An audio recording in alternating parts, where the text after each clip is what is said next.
যে আপনি কখনোই দেখবেন না যে হিন্দুদের কোনো মন্দির নির্মাণ করার জন্য, খ্রিস্টানদের কোনো গির্জা নির্মাণ করার জন্য কখনো কালেকশন করতে। কিন্তু পাড়ায় পাড়ায়, মহল্লায় মহল্লায় মসজিদ নির্মাণ করার জন্য কালেকশন করতে হয়। এটা কি লজ্জার বিষয় না মুসলমানদের জন্য? এদেশে 91% মুসলমান, এই বাংলাদেশে 91% মুসলমান। 91% মুসলমানের দেশে মসজিদ বানানোর জন্য এভাবে কালেকশন করতে হয়। এটা খুব আমার কাছে, আমি যদি হাসতেছি কিন্তু আমার কাছে খুব কষ্ট লাগছে বিষয়টা দেখা, এবং লজ্জাও লাগছে যে একটা মসজিদ নির্মাণ করবে, এটার জন্য কালেকশন করতে হবে কেন? যে এলাকায় মসজিদে নির্মাণ হচ্ছে সেই এলাকার লোকেরা কি জানে না যে মসজিদে জামাতের সাথে নামাজ পড়া তাদের জন্য ওয়াজিব?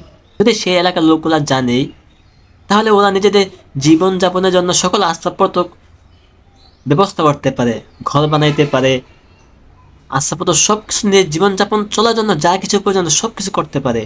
এটা মসজিদ নির্মাণ করতে পারে না?